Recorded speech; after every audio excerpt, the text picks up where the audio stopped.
존귀한 또 우리 곁에 있는 교회 성도님들, 반갑습니다. 저는 분당 다음교회 섬기고 있는 최정건 목사고요.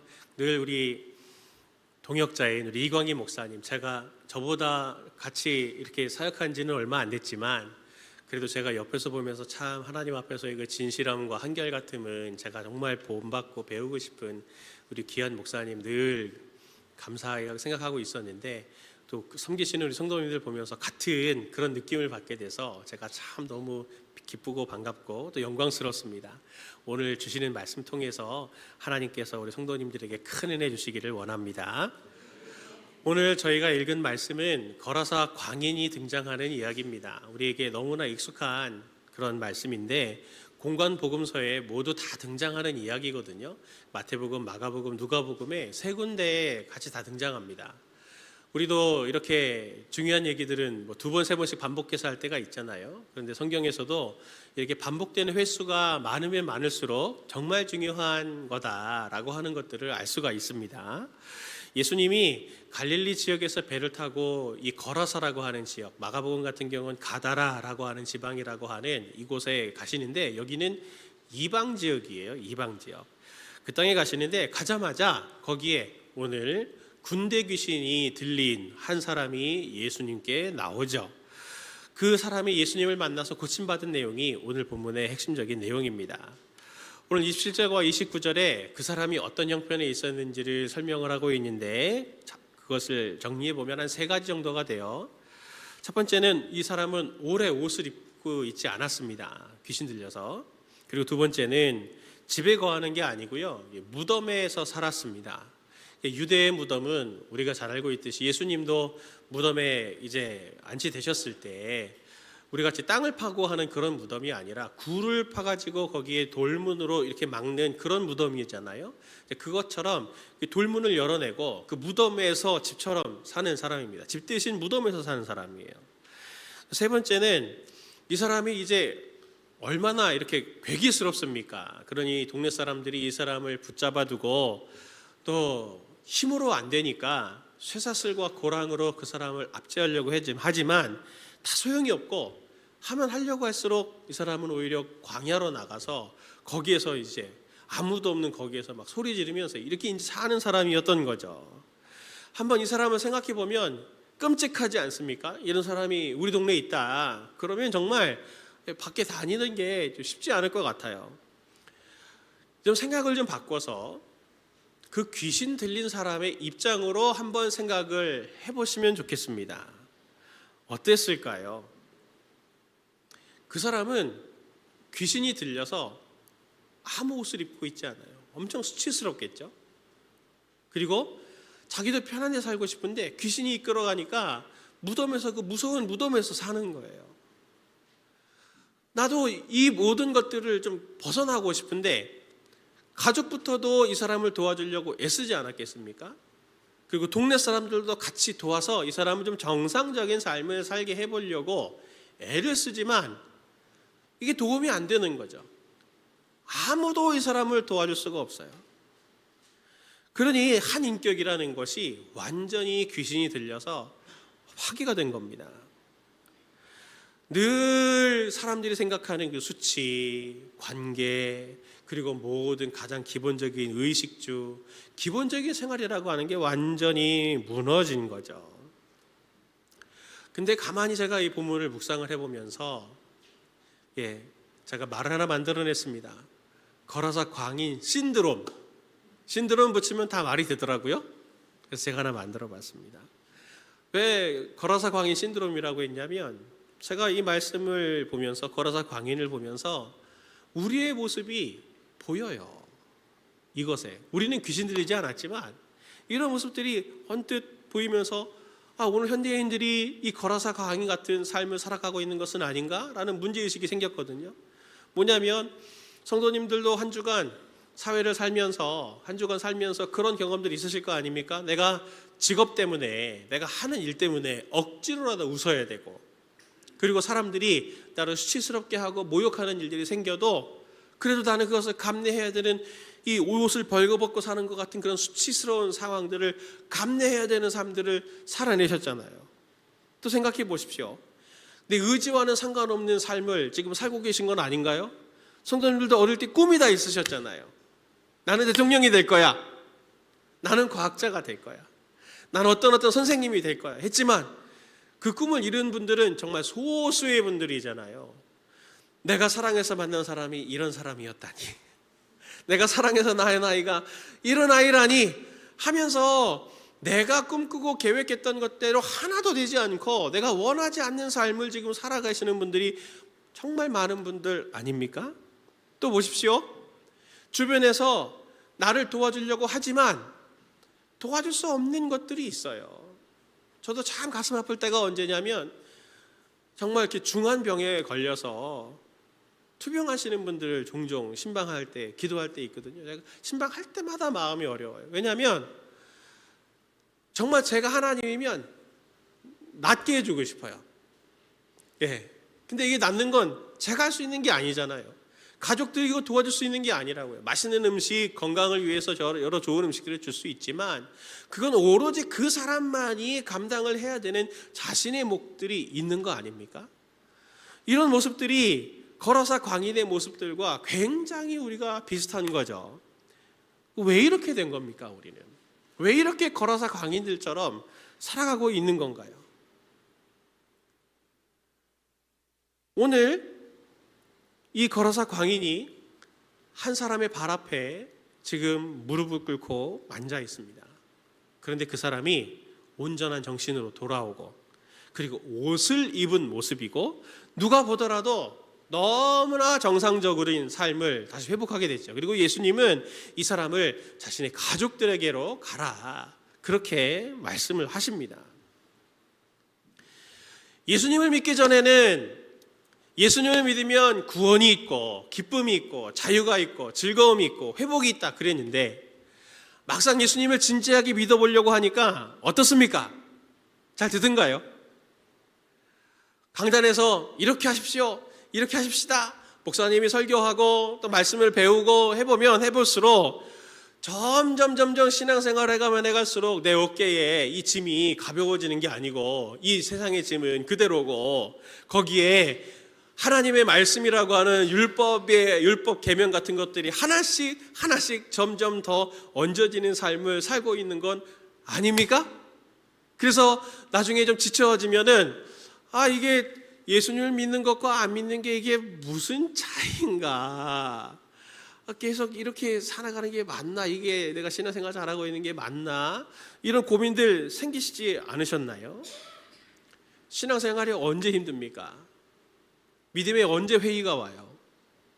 예배를 잘못 드려서 또는 성경을 몰라서 헌금을 잘 못해서 봉사를 안 해가지고 이런 게 아니고 언제 회의가 오고 언제 좌절감이 커지냐면은 진지하게 신앙생활을 해보려고 할 때 그때 해보려고 하는데 언제 잘 안 될 때 그때 마음이 어렵고 그리고 회의가 될 때가 있죠.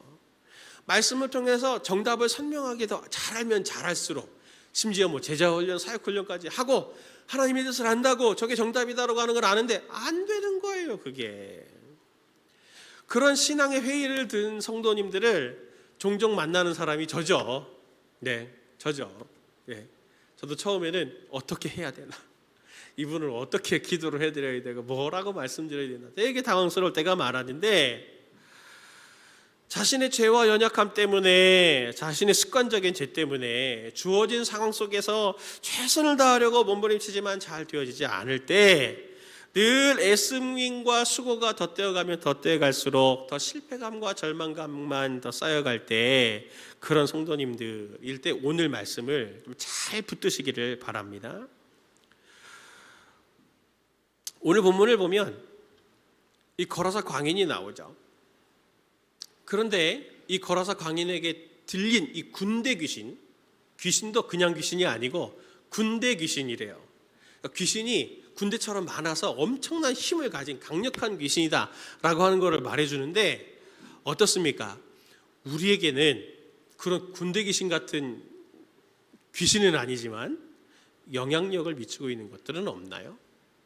내 안에 야생마처럼 어떤 특별한 상황이 딱 되면은 그것이 딱 작동이 돼가지고 내 삶에 막 이끌어가고 있는 그런 것들은 없나요? 어떤 분들은 돈에 대해서, 어떤 분들은 명예에 대해서, 어떤 분들은 성적인 그런 부분들에 대해서, 어떤 분들은 관계에 대한 부분들에 대해서 이렇게 우리의 죄성 영향을 받습니다. 이 죄성이 바로 우리에게 이 군대 귀신처럼 우리를 막 조종하는 그런 역할들을 하게 돼요. 오늘 본문에 귀신이 들린 자는 죄의 권세가 가져오는 파괴적인 모습들을 아주 적나라하게 보여주는데, 이는 우리 안에 있는 여전히 남아있는 죄가 우리 안에 여전히 역사를 하고 있다라고 하는 것을 잘 보여줍니다. 우리가 죄와 싸워야 된다라고 하는 것을 늘 말씀을 통해서 보게 되는데, 우리가 죄와 싸울 때 늘 속는 지점이 뭐냐면 이분법적으로 생각을 한다는 거예요. 순종을 하느냐, 순종을 하지 않느냐. 그리고 순종하지 않을 때는 우리는 거룩한 자가 아니고, 순종할 때는 거룩한 자고, 하나님의 말씀에 불순종할 때는 하나님의 자녀가 아니라고 생각하고, 하나님의 말씀에 순종할 때 하나님의 자녀라고 생각하는 이 결과만 보고 이분법적으로 생각하는 것들이 있는데, 과연 그렇습니까? 우리가 이런 거에 자꾸 속아요. 우리의 모습을 보면은 항상 우리는 이 끼인 존재입니다. 하나님의 나라와 그리고 아직 구원받지 못한 이 죄의 세력 사이에 끼인 존재가 우리 성도님들이에요.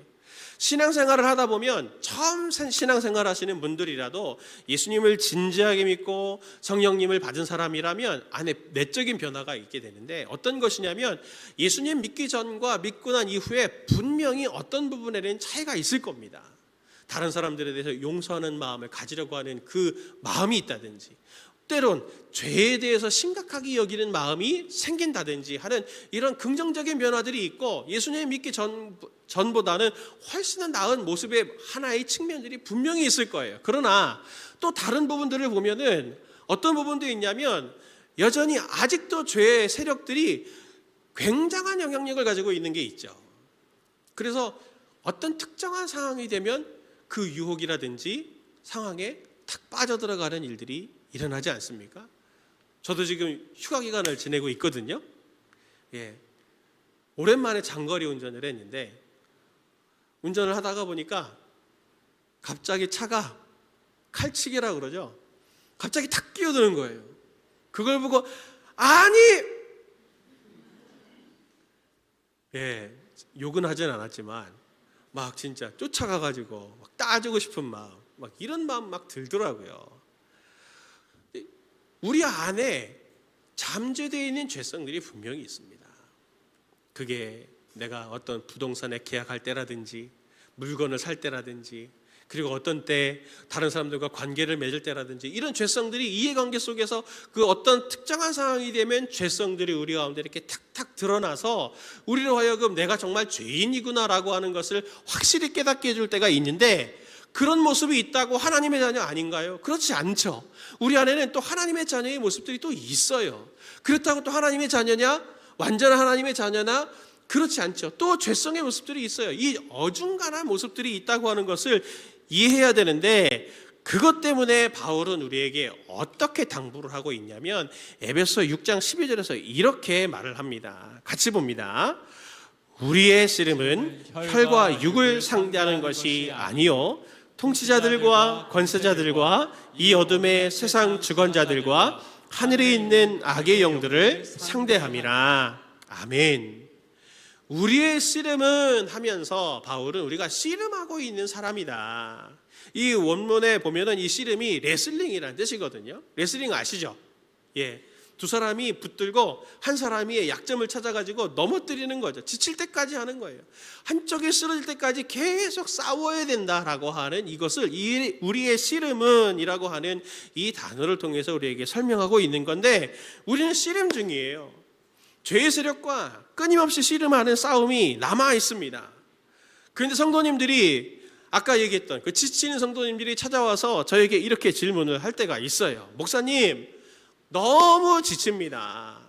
언제 승리하는 겁니까? 매일 싸우면서 왜 우리는 승리하지 못하고 자꾸 계속 실패만 덧대어 가나요? 왜 자꾸 낙심되고 왜 자꾸 포기하고 싶은 마음이 들죠? 제가 믿음이 부족해서인가요? 어떻게 하면 믿음이 강해져서 제가 이 죄와 잘 싸워서 승리할 수 있을까요?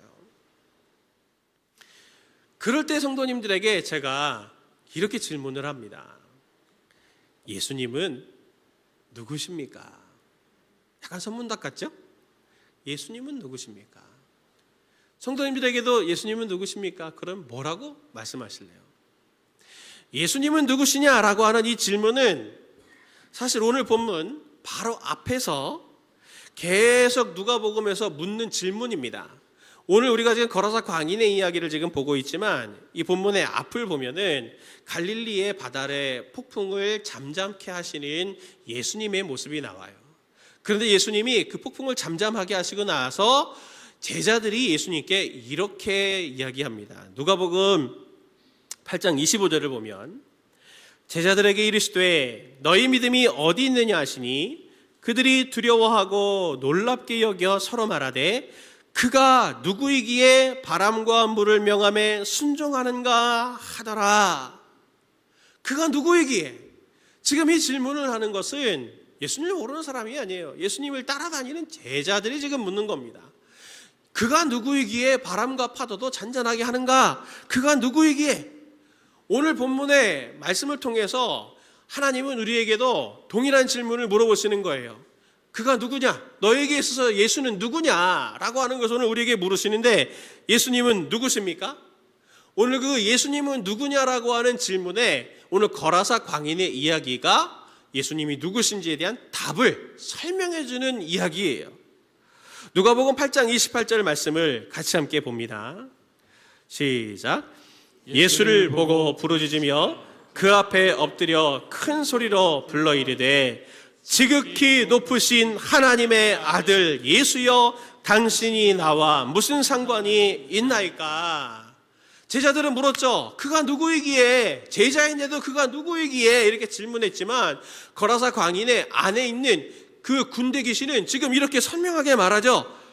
뭐라고 말합니까? 지극히 높으신 하나님의 아들, 지극히 높으신 하나님의 아들이시다. 너희가 그걸 몰랐다. 또 30절 31절을 보면은 이 군대 귀신이 예수님께 간청을 합니다. 예수께서 내 이름을 무엇이냐, 내 이름이 무엇이냐 물으신즉 이르되 군대라 하니 이는 많은 귀신이 들렸습니다. 무적행으로 들어가라 하지 마시기를 간구하더니 귀신이 예수님께 간절히 간구해요. 저를 무적행으로 넣지 마십시오. 제발 구합니다. 저를 무적행으로 넣지 마십시오. 그걸 구한다는 건 뭘 말해주는 겁니까? 예수님이 이 많은 귀신을 무적행으로 명하면 들어갈 수 있는 힘을 가지신, 권세를 가지신 분이다라고 하는 것을 보여주는 거잖아요. 그 누구도 이 귀신은 제어하지 못했어요. 귀신 들린 사람뿐만 아니라 그 동네 사람, 동네 전체가 다 달라붙어서 이 사람을 제어하려고 해도 통제할 수 없었지만 누구도 내 안에 있는 야생마를, 누구도 내 안에 있는 이 죄성을 통제하려고 해도 통제가 되지 않지만 이 귀신이 어떻게 내쫓아졌습니까? 예수님을 만났을 때. 예수님을 만났을 때. 그 예수님을 만났을 때 귀신이 통제되어지고 귀신이 이 사람에게서 나가게 되었죠. 우리는 어떻습니까? 예수님을 만나게 되면 우리도 우리 안에 있는 죄성들이 사라지게 될 걸 믿으십니까? 믿으시죠? 예.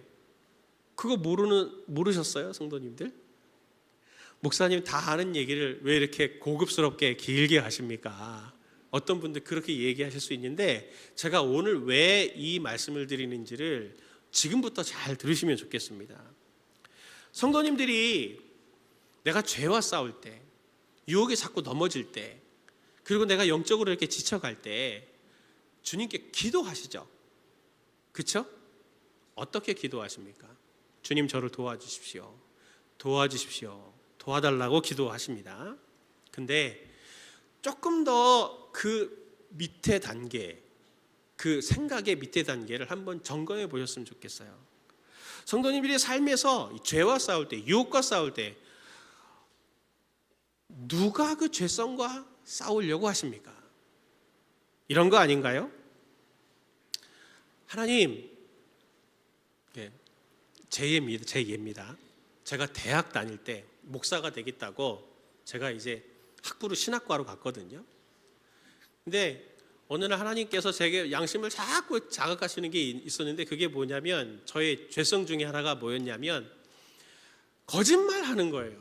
아무것도 아닌데 거짓말하는 거. 예를 들면 이런 겁니다. 이 사람이 저를 만나고 싶어요. 근데 나는 만나기 싫거든요. 그러니까 나 그날 약속이 있어. 이런 거짓말이죠.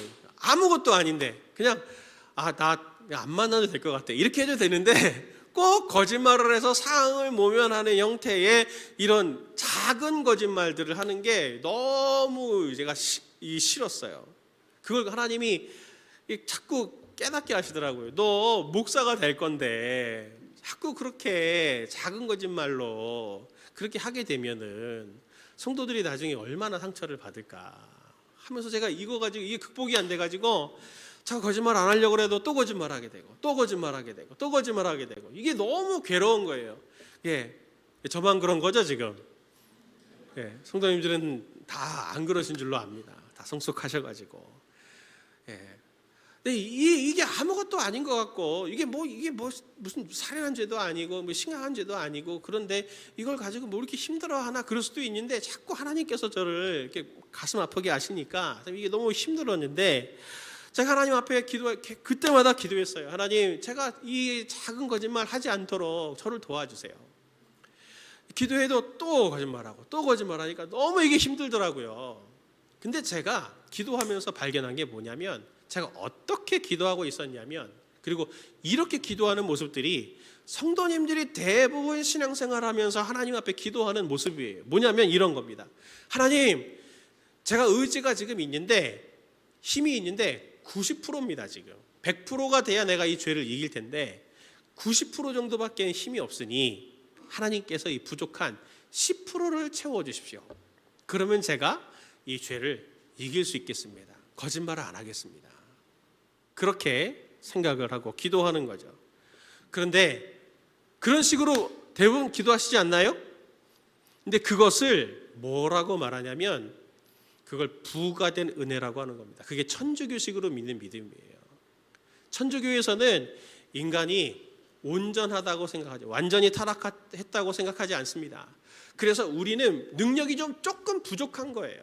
그 부족한 것을 하나님이 우리가 기도할 때 채워주셔서 우리가 구원을 얻게 된다, 이렇게 믿는 신앙이 천주교식 믿음입니다. 근데 성도님들 많은 분들이 제가 상담을 해보고 신방을 해보고 만나보면은 이 천주교식으로 이렇게 부가된 은혜를 구하는 정도로 하나님 앞에 기도하고 있더라고요. 그런데 성경은 뭐라고 합니까? 로마서 3장 10절 같은 데를 보면은 바울이 분명히 말하죠. 의인은 없나니 하나도 없으며 하면서 우리가 절대적으로 부패한 존재다라고 하는 것을 길게 나열하면서 우리는 하나님 앞에서 온전한 존재가 아니다, 망가지기에 이를 데 없는, 성한 데가 한 군데도 없는 완전히 망가진 존재다라고 하는 것을 성경은 분명히 얘기해 줍니다. 하나님이 10% 도와주셔도 우리는 그거 못해요. 할 수 있는 존재가 아니에요. 바울은 그렇게 부가된 은혜, 하나님이 조금 도와주시면 제가 잘 해보겠습니다 라고 말하는 형태의 신앙생활하는 것이 얼마나 허무한지를 로마서 7장 23절에서부터 25절에 이렇게 말하는데, 같이 함께 우리 이 말씀을 보도록 합니다. 같이 봅니다. 내 지체 속에서 한 다른 법이 내 마음의 법과 싸워 내 지체 속에 있는 죄의 법으로 나를 사로잡는 것을 보는도다. 오라, 나는 곤고한 사람이로다. 이 사망의 몸에서 누가 나를 건져내랴? 우리 주 예수 그리스도로 말미암아 하나님께 감사하리로다. 아멘. 바울은 본문에서 이렇게 말합니다. 내 안에 두 법이 있습니다.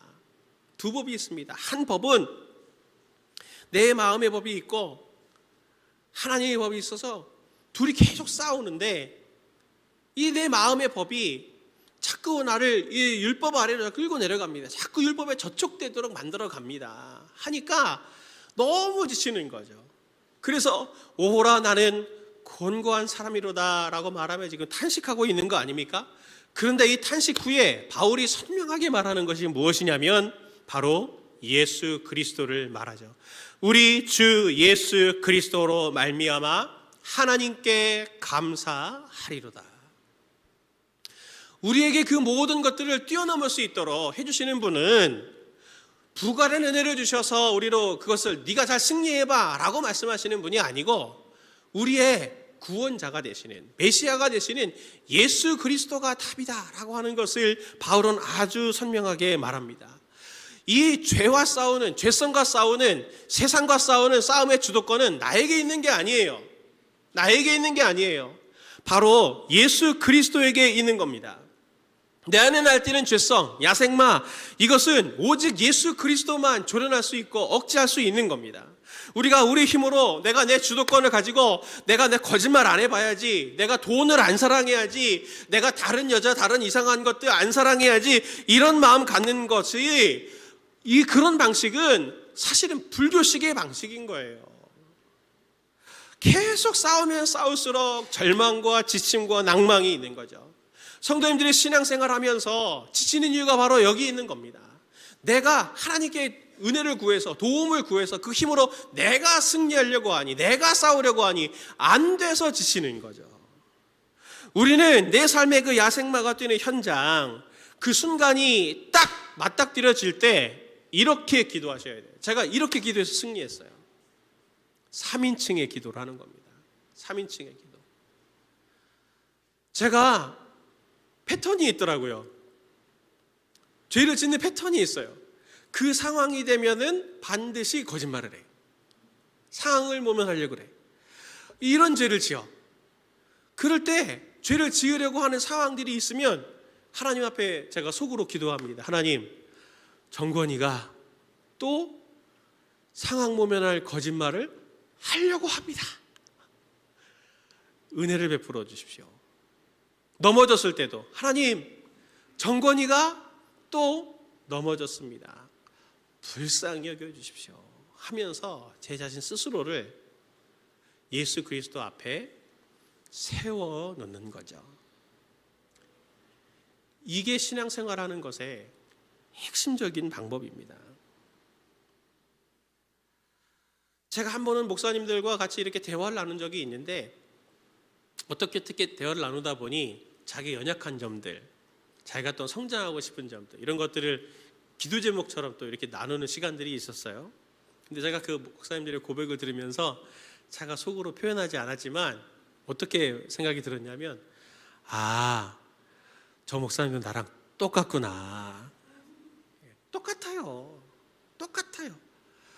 목사라고 하더라도 인간이고요. 제 안에 있는 죄성들이 있어요. 근데 목사들은 조금 이것도 훈련이라 그래야 되나? 11계명을 잘 지키죠. 들키지 말자. 안 들키는 훈련을 잘해서 표현이 되지 않을 뿐이지 성도님들과 저희들이 다른 것들은 하나도 없습니다. 직분으로서 목사를 하고 있는 거지 하나님의 은혜가 아니면 그 죄가 우리를 삼켜서 우리로 하여금 정말 이 멸망으로 나가게 할 거예요. 그리고 한 목사님이 아주 선명하게 명언 같은 얘기를 해주셨는데 뭐라고 말씀하셨냐면 이렇게 얘기하셨어요. 정말 힘든 건 내가 약점이 있어서 그게 힘든 게 아니고 약점으로 알고 있는데 안 고쳐져서 힘들다 하는 그 고백을 들었는데 그것까지도 똑같습니다. 목사들도 다 똑같아요. 신앙생활하면서 가장 힘든 일, 아니 제일 불가능한 일은 무엇이냐면 바로 내 스스로가 변하는 겁니다. 내 안에 있는 죄성과 야생마를 길들이고 그것을 사라지게 해야 되는데 그것은 내가 내 힘으로 하면 할수록 훨씬 더 지치게 되고 훨씬 더 절망하게 될 뿐입니다. 그래서 바울은 우리의 이런 모습을 보면서 우리에게 어떤 대안이고 어떤 답이 있는지를 디도서 3장 3절에서 5절에 이렇게 말하고 있는데 같이 함께 이 말씀을 읽기를 원합니다. 우리도 전에는 어리석은 자요 순종하지 아니한 자요 속은 자요 여러 가지 정욕과 행락에 종노릇한 자요 악독과 투기를 일삼은 자요 가증스러운 자요 피차 미워한 자였으나 우리 구주 하나님의 자비와 사람 사랑하심이 나타날 때에 우리를 구원하시되 우리가 행한 바 의로운 행위로 말미암지 아니하고 오직 그의 긍휼하심을 따라 중생의 씻음과 성령의 새롭게 하심으로 하셨나니 아멘. 바울은 앞에서 디도서에서 우리의 예전의 모습들, 죄성에 완전히 이끌리는 모습들에 대해서 길게 얘기한 다음에 뭘 말합니까? 오직 그의 긍휼의 하심을 따라 중생의 씻음과 성령의 새롭게 하심으로 우리를 새롭게 하셨다라고 말할 때 성령의 새롭게 하심, 성령의 새롭게 하심을 강조하는데 이 새롭게 하다라고 하는 단어를 주목하실 필요가 있습니다. 새롭게 하는 데는 여러 가지 방식이 있죠. 분당 같은 이 지역도 일기 신도시가 돼가지고 이제 벌써 한 30년 지나니 아파트도 낡고 엘리베이터도 고치고 뭐 보니까 뭐 여러 가지 지금 고치는 게 많더라고요. 근데 이제 아파트 단지들마다 요즘 보니까 제가 이렇게 현수막들이 다 하나씩 붙어 있더구만요. 무슨 선도지구 지정, 전 그게 뭔지 모르겠는데 그거 잘하면 뭐 빨리 뭐 재건축을 할 수 있는 모양입니다. 건물이 낡으니 리모델링하는 방식이 있죠. 리모델링, 안과 밖을 뼈대는 그대로 두고 새롭게 그걸 잘 만들어가는 방식이 리모델링 방식이 있겠지만 어떤 방식입니까? 이 아파트 단지들이 원하는 건 재건축의 방식이죠. 다 무너뜨리고 새롭게 짓는 거. 본문에 말하는 성령의 새롭게 하심이라고 하는 새롭게 하심이라는 뜻은 갱신하다라고 하는 뜻인데 이것의 뉘앙스는 창조를 배경으로 두고 있는 거예요. 성령께서 우리를 새롭게 갱신시키시는 방식은 리모델링하는 방식이 아니라는 거죠. 재건축하시는 방식이라는 거예요. 우리가 부과된 은혜를 하나님께 구해서 하나님 저를 좀 도와주시면 제가 죄와 이길 수 있겠습니다라고 하는 이 방식은 리모델링하는 방식이에요. 하나님은 그렇게 하지 않으십니다. 그건 불완전한 방식이에요.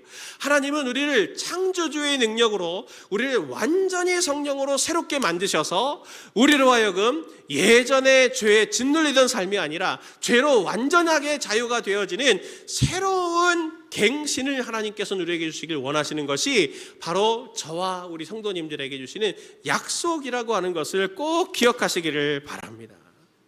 오늘 거로사 광인의 예를 보듯이 죄와 죄의 세력은 나의 힘으로는 이겨낼 수 없습니다. 오직 예수님을 통해서만 이겨낼 수 있어요. 그런데 문제는 이걸 모르는 사람이 없다는 거죠. 어떻게 해야 되는지를 모르는 것뿐이지. 주님은 비유를 통해서 성경의 여러 비유로 자신이 어떤 존재인지를 우리에게 얘기해 주시는데 대표적인 예가 바로 목자 아닙니까? 요한복음도 보면 10장 14절의 말씀 보면 나는 선한 목자나 나는 내 양을 알고 양도 나를 아는 것이 아버지께서 나를 아시고 내가 아버지를 아는 것 같으니 나는 양들을 위하여 목숨을 버리노라. 주님은 나는 선한 목자라고 말씀하시면서 이렇게 말씀하세요. 제일 먼저 말씀하시는 게 내가 양을 안다. 주님은 우리를 아세요. 우리가 죄에 짓눌리는 것도 알고 얼마나 절망스러워하는 것들도 알고 얼마나 고통스러워하는 것들도 알고 얼마나 사모하면서 이 죄와 죄성의 문제를 해결하고 하나님이 주시는 구원과 하나님이 주시는 샬롬을 누리기를 원하는 걸 아세요. 우리 한계를 아세요. 아시기 때문에 주님은 우리에게 목자가 되어주시겠다라고 말하는 거죠. 유대의 목자는 시편 23편에도 보듯이 주의 지팡이와 막대기가 나를 아니하시나이다 라고 말할 때 보는 것처럼 두 가지 도구를 가지고 다녔어요. 지팡이와 막대기. 지팡이는 어떻게 생겼냐면 이렇게 막대기처럼 생겼는데 이 머리 부분이 주먹만큼 이렇게 무거운 것으로 나무로 이렇게 깎습니다. 그래서 이건 공격용이에요. 야수들이 양들을 해치려고 하면 그 지팡이를 통해서 물리치는 거죠. 막대기는 뭐겠습니까? 목자들이 양들을 이끌고 갈 때 길을 인도하기 위해서 양들을 툭툭 치면서 잘못된 길로 가면 이 길이 바른 길이야. 이렇게 인도하는 목적으로 쓰는 것이 바로 이 막대기예요. 주님은 우리에게 성령님, 당신의 영이신 예수의 영인 성령님을 보내주셔서 구원의 보증의 영으로 우리 각 사람들에게 하나님께서 보호해 주시는 지팡이의 역할을 해주시는 분이 성령님이시고 또 성령님은 예수의 영으로 우리에게 주님의 말씀을 상황마다 시마다 때마다 우리에게 말씀해 주시는 영으로 우리 가운데 계셔서 어떻게 어디로 가야 할지 어떻게 우리가 반응을 해나가야 될지를 깨닫게 해주시는 분이 바로 성령님이십니다. 하나님의 성령님을 이렇게 우상처럼 불상처럼 만들어 놓고 섬겨라 하지 않으시고 성도님들 각 사람들에게 내주하여 주시게 하신 이유는 바로 우리 힘으로는 어떻게 할 수가 없기 때문에, 원수로부터 우리 자신을 지킬 수도 없고 하나님의 뜻을 알 수가 없기 때문에 성령님을 통해서 우리를 그렇게 선하게 인도해 주실 목적으로 우리 각 사람에게 성령님을 부어주신 거거든요. 성도님들이 진정 하나님의 구원을 사모하십니까? 그렇다면 어떻게 해야 될까요? 성도님들 안에 계시는 성령님을 자꾸 더 만나려고 하십시오. 그래서 기도하라고 알고, 그래서 말씀을 보라고 하는 이유가 바로 거기 있는 겁니다. 경건 생활이 그래서 중요한 거예요. 성도님들 삶이 치열하고 아주 치명적인 상황에 있다고 하면 할수록 성령님, 여러분들의 안에 계시는 성령님께 언제든지 찾아 나아가서 그분이 말씀하시는 것을 귀 기울이고 그 귀 기울이는 것에 따라서 적절하게 반응해 가시면 되는 겁니다. 사랑하는 성도님들, 오늘 군대 귀신 들린 사람이 어떻게 낫게 되었습니까? 그 군대 귀신 들린 사람이 예수님을 찾은 게 아니에요. 예수님 나를 도와주세요 하지도 않았어요. 귀신이 이 사람을 이끌어서 예수님을 만나게 했더니, 예수님을 만났더니 문제가 해결된 거죠. 이 사람은 완전히 수동적이었습니다. 그러나 하나님께서는 다 그 하나님을 만나기만 하는 것으로도 이 사람을 치유하셨던 것을 오늘 보면, 오늘 성도님들 안에 계시는 성령님을 만나면 만날수록 성령님께서는 성도님들에게 내 삶의 문제에 대해서 말씀해 주시는 분이 되실 것이고, 그 말씀이 들려지게 될 때 그 말씀이 믿음이 될 거고, 그 믿음이 우리에게 능력이 돼서 마침내 모든 승리를 날마다 노래할 수 있는 성도님들이 되실 겁니다. 놀라운 사실은 뭐냐면, 예수님이 이 거라사라고 하는 지역, 이방 지역에 가셨다고 했잖아요. 가셔서 하신 일이 딱 이 한 가지 일입니다. 거라사 광인을 낫게 해주신 거죠. 이 사람은 낫게 해주시고 쫓겨나시기는 했지만 바로 다시 유대 지역으로 돌아오세요. 하나님은 이 한 사람 때문에 일하시는 분입니다. 하나님은 성도님들 한 사람 한 사람들을 정말 사랑하시고, 성도님들이 죄와 그리고 오늘 일상의 여러 무거운 짐들로 인해 짓눌려 있는 것들을 불쌍히 여기시는 분입니다. 그래서 성령님을 주셔서 오늘 말씀하시는 분이시라는 거죠. 사랑하는 성도님들, 꼭 경건 생활을 다시 회복하시면 좋겠습니다. 성도님들이 안 믿는 사람들과 차이가 이렇게 주일날 나와서 예배 드리는 것밖에 다른 차이가 없다라고 말한다면 정말 얼마나 주님은 마음 아파하시겠습니까? 성령님을 주신 그 이유의 목적대로 경건 생활을 회복하셔서 내 삶의 무거운 짐들, 그것을 내 삶 존재 자체를, 내 모든 인격 자체를 날마다 성령님과 만나게 해주셔서 하나님이 주시는 구원을 누려가시는, 하나님이 이끌어주신 삶으로 구원을 경험하는 저와 성도님들 되시길 예수님의 이름으로 축원합니다. 오늘 말씀 생각하면서 우리 함께 찬양으로 나아가도록 하겠습니다. 너 예수께 조용히 나가.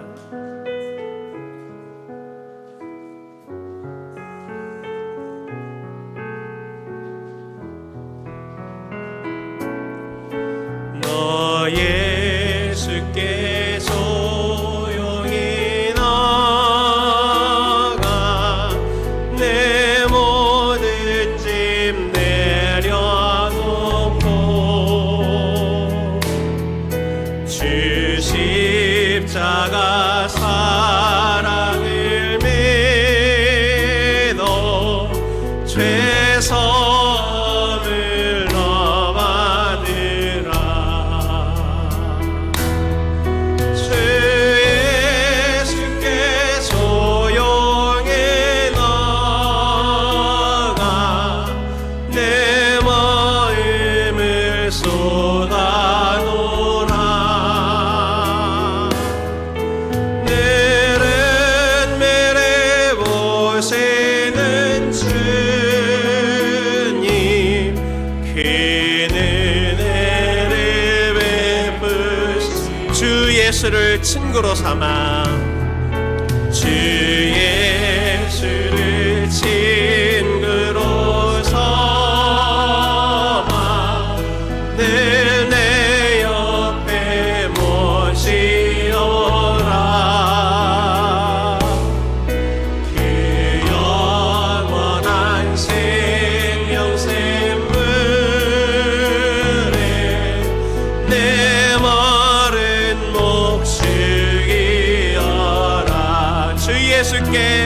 조용히 나가 조용히 나가 내 마음을 쏟아놓으라 내래 보시는 주님 그 은혜를 베푸시 너 주님과 사귀어 살면 너 주님과 사귀어 살면 새 생명이 넘치리라